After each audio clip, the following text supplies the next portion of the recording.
alam nga yung mga salap sa labas sa malayong lugar. Ang KJ mo naman. Isip ka lang, tama ko rin. May bakit pa mga bata?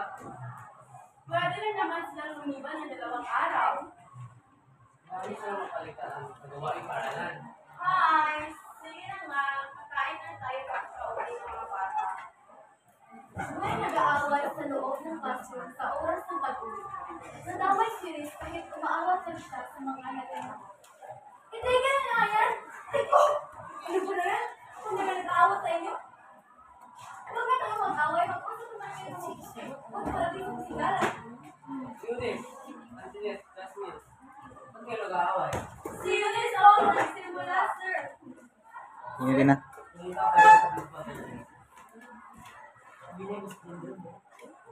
Pumunta sila sa guidance office at pinag-uusapan ng maayos sa kanilang pinag-aawayan at sila ay nagkabalikan.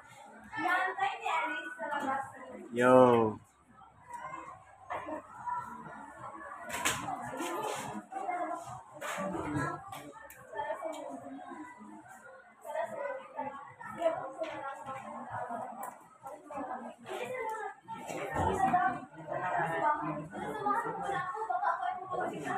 Pagmamadali at Ellie, malapit sa iyo sa masagasaan. Hindi ko masyadong pagdali.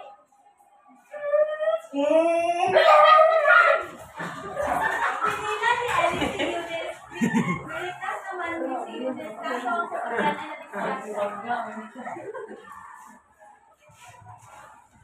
Pinawatan ni Eunice ang kanyang inaya.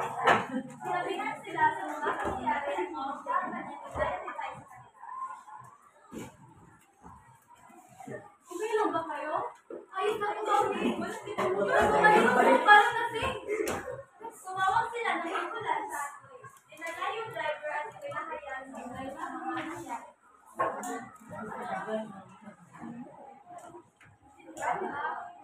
Sumakay na sila sa sasakyan at nandoon lumapit sa kapatid at hinahatid na lang kami ni Ellen. Bago sila umuwi sa bahay at bago sila umuwi sa hinainan sa isang pagkakapatay at nasa pinantahan siya ng nagayas para sa iyong karawan sa happy birthday. Sabi nito yung Maligay! Maligay yung karawan! Happy birthday to you! Maraming salamat po sa inyong lahat. Lalo po sa inyo at sa inyo. Walang anuman. At